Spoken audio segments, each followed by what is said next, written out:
प्रश्न संख्या 70। मंत्री जी। माननीय अध्यक्ष जी, माननीय सदस्य ने 4 भागों में अपना सवाल पूछा है।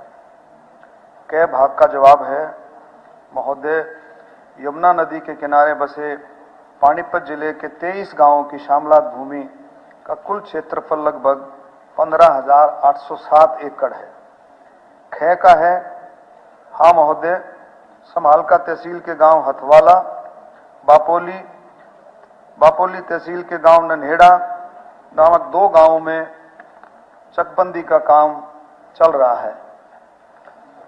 हथवाला गांव में चकबंदी के अधीन भूमि 2106 एकड़, नन्हेड़ा में 856 एकड़। चकबंदी का कार्य पूर्वी पंजाब जो चकबंदी एवं विखंडन निवारण अधिनियम 1948 के प्रावधानों के अनुसार किया जा रहा है। ग का जवाब है, 21 गांवों में चकबंदी नहीं हुई है, क्योंकि 20 गांव CWP हाई कोर्ट में इसका केस जो है 2046-41, ये आप 2017 दिनेश कुमार बनाम हरियाणा राज्य एवं अन्य अंतर्गत आते हैं, जो माननीय पंजाब एंड हरियाणा उच्च न्यायालय चंडीगढ़ में लंबित है। माननीय न्यायालय ने दीक्षित अवार्ड के अनुसार हरियाणा और उत्तर प्रदेश की सीमा पर स्तंभ बनाने का आदेश दिया है। गांव की भौगोलिक सीमाएं भारतीय सर्वेक्षण विभाग द्वारा चिन्हित कर ली गई हैं और संबंधित उपायुक्त की देखरेख में लोक निर्माण विभाग द्वारा सीमा स्तंभों का निर्माण कार्य प्रगति पर है। स्तंभों के निर्माण के बाद चकबंदी कार्य शुरू हो जाएगा।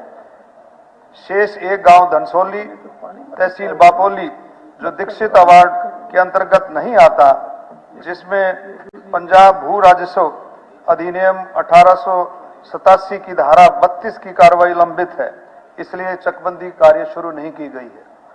महोदय, गए बाग का जवाब है, हाँ महोदय, हथवाला गांव के कुछ निवासियों ने शिकायत दर्ज की थी और एक संयुक्त समिति ने मामले की जांच की और अब तक पूरी हुई चकबंदी प्रक्रिया में अनियमितताएं पाई गई। उन्होंने पूरी प्रक्रिया नए सिरे से कराने का अनुरोध किया है। वहीं दूसरे कुछ अन्य निवासी इसका विरोध कर रहे हैं और इन्होंने इसे जल्द से जल्द पूरा करने के लिए रिट याचिका दायर की है। इस मामले में चकबंदी विभाग द्वारा ज्ञानी अधिवक्ता जनरल की कानूनी राय ली गई है और यह मामला आगे की कार्रवाई के लिए विचाराधीन है। साथ ही उन व्यक्तियों के खिलाफ भी कार्रवाई किया जाना है जो कर्तव्य में लापरवाही के लिए दोषी पाए गए। माननीय अध्यक्ष जी, मैं मंत्री जी का बहुत बहुत धन्यवाद देना चाहता हूं, लेकिन इसमें मेरे 2-3 प्रश्न हैं, क्योंकि कल भी मैंने एक ये सवाल लगाया था, उसमें मुझे पता लगा नन्हेड़ा गांव की जो है चकबंदी हो चुकी है। आज मुझे पता लग रहा है कि वो प्रक्रिया अभी चालू है, उसमें संशोधन या मतलब जो भी है वो कार्य चल रहा है। पहला तो एक ये सवाल है मेरा। दूसरा, मैं माननीय राजस्व और आपदा मंत्री यहाँ पर नहीं है, तो मुख्यमंत्री जी से कहना चाहूंगा कि जो ये कंसोलिडेशन की जो प्रक्रिया है, ये गवर्न होती है हमारी ईस्ट पंजाब होल्डिंग्स एक्ट जो 1948 की है। क्या इसमें कोई ऐसे प्रावधान ला सकते हैं जिससे इसको और ज्यादा सरल बनाया जाए? क्योंकि जो अभी तक देखने को मिला है, मेरे हल्के में 2 गांवों की चकबंदी पिछले 20 साल से लंबित है। पता नहीं क्या वजह रहती है, किस वजह से जो है चकबंदी सिरे से नहीं चढ़ पाती है। क्योंकि इसकी एक बहुत बड़ी वजह यह है कि पीसफुल पोजेशन में जो लोग 50 साल से बैठे हुए हैं, कोई प्रावधान लेकर आना चाहिए कि जब विषम परिस्थितियों में जब पानी यमुना नदी का इधर आता है उधर आता है, वो जब उसमें अपना परिश्रम से वहां बैठकर खेती करने लायक हो गए थे, 50 साल से वो बैठे हुए हैं, तो क्यों ना उनको वहीं पर वो जमीन दे दी जाए और इस तरह से इसका जो है सरल एक बढ़ाना जी। अभी इसमें क्योंकि बहुत विस्तार से जवाब आ गया और ये कुछ एक बहुत ही गंभीर मुद्दा है। बिल्कुल, ये विषय चला भी हुआ है। इसमें स्पेसिफिक अगर कुछ है तो पूछिए। स्पेसिफिक मेरे दो डिस्कस नहीं कर सकते हम। अध्यक्ष जी, मेरे 2 बहुत इंपॉर्टेंट है और इस पे काम भी चल रहा है, मुझे इसकी जानकारी है।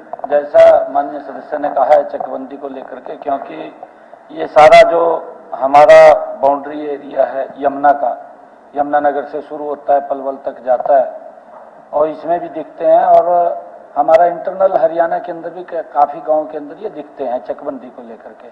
हम इसका कोई ना कोई सरलीकरण कर रहे हैं और निकाल रहे हैं, मैं माननीय सदस्य को बताना चाहूंगा, जिससे कि समस्या का शीघ्र समाधान हो। ठीक। से दो आग्रह हैं सर कि एक तो जो पिलर का काम है यूपी सीमा से हरियाणा सीमा का, वो जल्द से जल्द कार्य पूरा हो, और दूसरा जो गांव मेरे 23 गांव में से 2 गांव में जो है नोटिफिकेशन हुआ है चकबंदी का, जिसमें से एक नरैना गांव में कुल रकबा जो है 856 का नोटिफिकेशन हुआ, जिसमें से 369 का जो एकड़ का रकबा है वो यूपी गवर्नमेंट के पास है, तो उसका नोटिफिकेशन हम कर नहीं सकते।